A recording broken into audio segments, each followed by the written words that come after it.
What's going on, everybody, and welcome to another edition of the Links and Locks Best Bets podcast, presented by Bet365. I'm Jason Sobel from the Action Network. He is not Ben Everill from Golf Bet.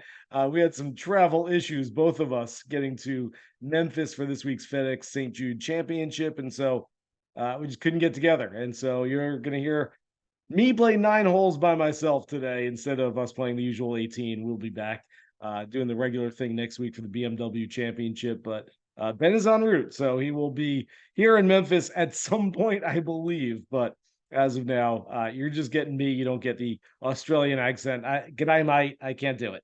Sorry, I can't do it. But before we go to our 9 holes, making 9 bets this week, a reminder: the Links and Locks podcast is proudly presented by Bet365, the world's favorite sportsbook brand. Sign up with promo code ACTION, ACTION, to get Bet365's exclusive sign-up offer. Bet $1 on any game, get $200 in bonus bets. Must be 21 or older. Offer available in Colorado, New Jersey, Ohio, Virginia, and Iowa in the U.S. Gambling problem? Call or text 1-800-GAMBLER. All right, let's get straight to the plays for this week. And I'll start out the first hole by extending it beyond this week because there are some odds in some books for FedEx Cup champion. My friend Ben Everill wrote about it at Golf Bet this week. You can go check that out. But he mentioned to me beyond the top 3, Jon Rahm, Scotty Scheffler, and Rory McIlroy, of course, there's some decent numbers out there. So I'm looking to target one of the better players on the board at, like I said, a decent number. I'm going to go with Patrick Cantlay, who I believe is trading right around 16-1 to win the FedEx Cup title. Look, we saw him get hot right around this time of year a couple of years ago. He's been playing well, sort of a little bit of up and down, but we all know the talent that Cantlay has. I don't mind taking a chance on him. I'm not going too far down the board to find a FedEx Cup champion based on how the points will work out, and he is up there, at least in the top 20 right now. I wouldn't go too much lower than that, but the guy that I like this week, I like him for next week. I like him the week afterwards. I'm not going to have an outright on him this week, but if you want a little investment on Cantlay, I think that's a pretty good number to get him for FedEx Cup champion. So that's the first hole. Second hole, we'll go to the plays for this week, and I always start out with a long shot. I get it, guys. After we had Brian Harman at the Open and Lee Hodges at the 3M, and last week Lucas Glover at the Wyndham Championship, you might feel the need to go after a long shot this week. I'm not saying it can't happen, but last week there were only 20 players in Greensboro who were 50-1 or shorter. This week, we had 25 guys, maybe even more in some books, who were 50-1 or shorter. And so I'm looking at the higher end of that. Sam Burns is a guy who opened up at 40-1. A lot of reasons to like Burns. Obviously, he likes this golf course. 2 years ago, when it was a WGC event, he finished tied for second, lost in the playoff to Abraham Answer, a playoff that also included Hideki Matsuyama. Last week, he was 14th. He's starting to get that game back again. Of course, putting on Bermuda greens this week. We always like Burns on Bermuda. And he's at 13th in the Ryder Cup point standings. Needs a couple of good weeks to show out for Ryder Cup captain Zach Johnson and show that he is deserving of a spot on the team to go to Rome. So Burns open at 40-1. If you got him there, congratulations. He's now at 30-1. A lot of people on him this week, but I am certainly one of them. I like him, and I'm giving him as my quote-unquote long shot play, which really isn't that long. He's sort of in that mid-tier this week, but quite frankly, he's my favorite play on the board. I like that better than even the number that I'll give you with my last play, which is always my favorite outright play. So really like Burns this week. Let's go to hole number 3. And I'm going with a guy that I'll have a little outright, but man, we've got burned time and time again. He's come so close, agonizingly close, including that playoff loss in Canada when Nick Taylor rolled in that 1,000,000-foot putt to win that golf tournament. But Tommy Fleetwood is playing maybe some of the best golf of his life right now, just week in, week out. He is showing out. I look at this tournament as a chance to play some players who have played really good golf this year and haven't quite had their games peak yet, or at least the performances. And so I'm looking for that positive regression in the performance. I always talk about this, and I liken it to a baseball pitcher, a guy who's 7-12 with a 2.83 ERA.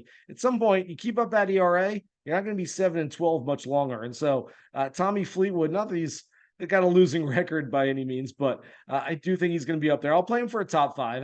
The win equity isn't what we'd like to see. Of course, Tommy has won 6 times on the DP World Tour, but never on U.S. soil. It's coming at some point. And look, if you bet Tommy Fleetwood for outrights in the past and you like him this week, I'm not going to talk you out of it. Certainly, I like him as well, but at some point, law of averages says Tommy's going to win one of these days. I like this course for him, but again, I'll play him for a top five as far as the pot is concerned this week. Hole number 4. How many times can Russell Henley endure heartache in Greensboro? 2 years ago, he was the first round leader, the second round leader, led by 3 after the third round, and wound up missing a 6-foot par putt on the final hole to miss that 6-man playoff, came in a share of 7th place. Last week, he was right there in contention, tied for the lead, weather delay, bogeys the last 3 holes. I know he got a couple of bad breaks, bad lies, but still just didn't quite have it at the end of that golf tournament. Finished in the share of 2nd place. I do think this is going to be a nice bounce back opportunity, though. I think that he's playing some really good golf. Obviously, tee to green, he's always fantastic. The putter has not been good this year, but the putter was good last week. I'm expecting more good things from him again on Bermuda greens. Give him a little bump up. I've got him for a top 10 Russell Henley this week. Hole number 5. If you're looking for a Sepp Straka-like play, remember Straka got into a playoff last year at this event. The first time it was a FedEx Cup playoff event in Memphis. Remember, a little words of the wise, a little warning if you're doing your research this week.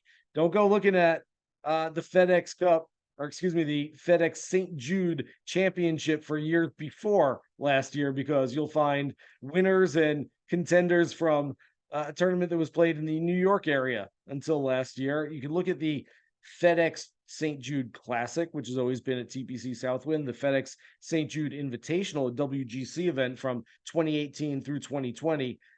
That said, if we're looking at last year, Sepp Straka is a guy who, I won't say out of nowhere, he was playing some good golf last year, got into a playoff, lost to Will Zalatoris.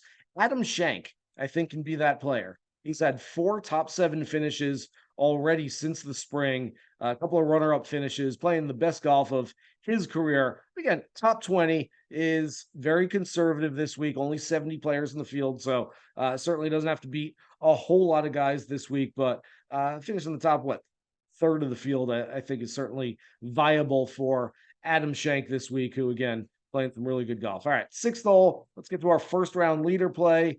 You're going to have to go low. From everything I've heard, we had 4 different players on our SiriusXM PGA Tour radio show on Tuesday afternoon, and for the most part, they all said there's been a lot of rain in the area. The course is playing soft, both fairways and greens, which means, yeah, these guys are going to post some scores. Par 70, just over 7,200 yards, and so looking at ball strikers, looking at guys that can go low, 62 was the opening round lead last year. JJ Spawn and Siwoo Kim. Tony Finau shot a 64 in that opening round a year ago. And so Tony Finau is a guy that I like to target for single round investments. Obviously, there's some explosiveness. He's a guy that can certainly go low, isn't afraid to make birdies in bunches. And so I'm going with Tony Finau for my first round leader play this week.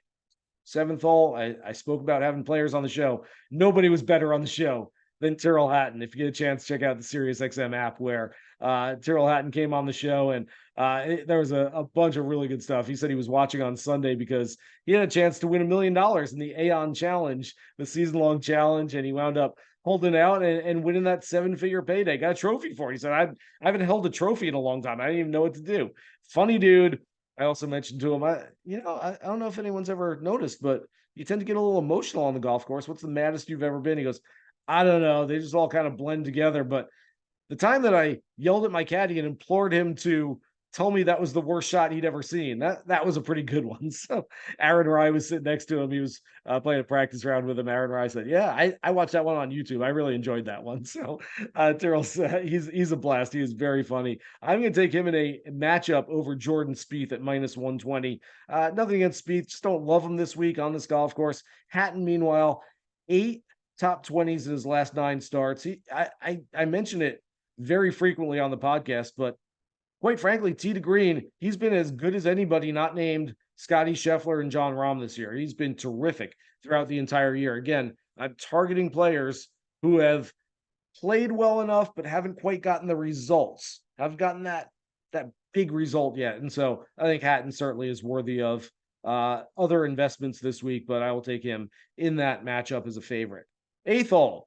We got to fade somebody. I don't like doing it, but my Aussie compatriot isn't here on the podcast this week. And so that means I can fade an Australian, and I'm going to fade Jason Day. I know he was runner up at the Open Championship in his last start a few weeks ago, but before that, had finished outside the top 24 in 4 straight starts since that win at Byron Nelson. Just playing a whole lot of golf right now. I think he comes out maybe a little rusty, knowing that he's got 2 more weeks ahead of him to play some good golf in the FedEx Cup playoff. So maybe limps into this one a little bit. In the player finishing position bets at Bet365, he is listed at 24th or worse. Again, that's Day finishing somewhere outside the top third of the field.